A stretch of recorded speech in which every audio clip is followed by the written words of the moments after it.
ಧಾರವಾಡ ಜಿಲ್ಲಾ ಪ್ರಧಾನ ಕರ್ತೆಯಾಗಿ ಏನು ಇದು ಹೋರಾಟ ಏನಂದ್ರೆ ಪರಿಸ್ಥಿತಿಯಲ್ಲಿ ಏನು ಬೆಳಗಾವಿಯಲ್ಲಿ ಇದ್ದಂಥ ಎಲ್ಲ ಕಾರ್ಯಕ್ರಮಗಳಿಂದ ಆಗಮಿಸಿದ್ದಾರೆ. ಏನಂದ್ರೆ ಆಗಸ್ಟ್ 15 ಅಂತೇಳಿ ನಮ್ಗೆ 78ನೇ ಸ್ವಾತಂತ್ರ್ಯೋತ್ಸವ ಅಂತೇಳಿ ಧ್ವಜಾರೋಹಣ ಮಾಡ್ತಾರೆ. ಧ್ವಜಾರೋಹಣ ಮಾಡಿ ಮೊನ್ನೆ ದಿನನ ಕಲಘಟಗಿ ತಾಲೂಕು ಧಾರವಾಡ ಜಿಲ್ಲಾ ಬೋಗೂರು ಗ್ರಾಮದಲ್ಲಿ ಒಬ್ಬ ದಲಿತರ ಮೇಲೆ ಹಲ್ಲೆ ಆಗ್ತಿತ್ತಂದ್ರೆ ಇನ್ನೂ ಕೂಡ ದಲಿತರಿಗೆ ಸ್ವಾತಂತ್ರ್ಯ ಸಿಕ್ಕಿಲ್ಲ ಅಂತೇಳಿ ಇದು ಧ್ವಜಾರೋಹಣ ಹೇಳ್ತೈತಿ. 78ನೇ ಸ್ವಾತಂತ್ರ್ಯೋತ್ಸವ ಅಂತೇಳಿ ಜಿಲ್ಲಾಧಿಕಾರಿಗಳು 15ನೇ ತಾರೀಕಿಗೆ ಧ್ವಜಾರೋಹಣ ಮಾಡ್ತಾರೆ. 16ನೇ ತಾರೀಕಿಗೆ ದಲಿತರ ಮೇಲೆ ದೌರ್ಜನ್ಯ ನಡೀತಿದೆ. ಅದು ಎಲ್ಲಿ ಅಂತಂದ್ರೆ ಧಾರವಾಡ ಜಿಲ್ಲಾ ಕಲಘಟಗಿ ತಾಲೂಕು ಬೇಗೂರು ಗ್ರಾಮದಲ್ಲಿ. ಅದು ಏನು ಧಾರವಾಡ ಜಿಲ್ಲಾ ಉಸ್ತುವಾರಿ ಸಚಿವರ ಕ್ಷೇತ್ರದಲ್ಲಿ ಆಗ್ತೈತಿ. ಅದು ಯಾಕೆ ಆಗ್ತೈತಪ್ಪ ಅಂದ್ರೆ ಅಲ್ಲಿ ಕಾನೂನು ಹರಿವು ಇನ್ನ ನಮ್ಮ ಜನರಿಗೆ ಗೊತ್ತಿಲ್ಲ.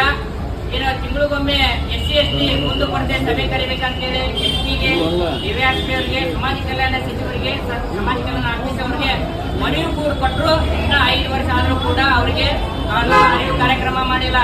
ಬಂಧುಗಳೇ, ದಲಿತರ ಮೇಲೆ ದೌರ್ಜನ್ಯ ಆಗ್ತೈತೆ ಅಂದ್ರೆ ಸರ್ಕಾರ ಯಾವ ಮಟ್ಟಿಗೆ ಐತೆ ಅನ್ನೋದ ಇಲ್ಲೇ ತೋರಿಸ್ಬಿಡ್ತೈತಿ. ಯಾಕಂದ್ರೆ ಅಲ್ಲಿ ಜಿಲ್ಲಾಧಿಕಾರಿಗಳು ಹೇಳ್ತಾರೆ ದಲಿತರ ಮೇಲೆ ಇದ್ದಂತ ಕಾಳಜಿ ಏನೋ ದಲಿತರ ಮೇಲೆ ಏನು ಆಗದಂತೆ ಕಠಿಣ ಕ್ರಮ ಕೈಗೊಳ್ತೇವೆ ಅಂತೇಳಿ ಅವರು ಜಿಲ್ಲಾಧಿಕಾರಿಗಳು ಧ್ವಜಾರೋಹಣ ಮಾಡೋ ಮುಂಚೆನೆ ಅವರ ಕಾರ್ಯಕ್ರಮದಲ್ಲಿ ಮಾತಾಡ್ತಾರೆ.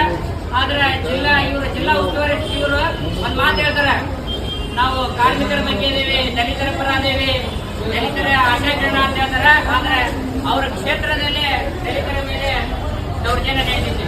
ಆದ್ರೂ ಕೂಡ ಈ ಕ್ಷೇತ್ರ ಕೂಡ ಇನ್ನ ಜಿಲ್ಲಾ ಉಸ್ತುವಾರಿ ಸಚಿವರು ಕೂಡ ಅವ್ರ ಮನೆಗೆ ಭೇಟಿ ಕೊಟ್ಟಿಲ್ಲ.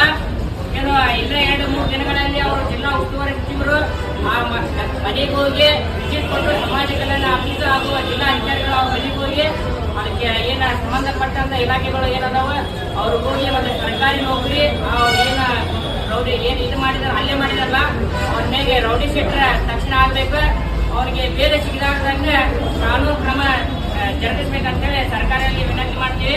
ಅದು ಕಾನೂನು ಕ್ರಮ ಸರ್ಕಾರ ಅದಕ್ಕೆ ಎಚ್ಚೆತ್ತುಕೊಂಡು ಹೋದಲ್ಲಿ ಮುಂಬರುವ ದಿನಗಳಲ್ಲಿ ಉಗ್ರವಾದ ಹೋರಾಟ ಮಾಡ್ತಾರೆ ಅಂತೇಳಿ ಕರ್ನಾಟಕದಲ್ಲಿದ್ದ ಎಚ್ಚರಿಸುತ್ತೆ.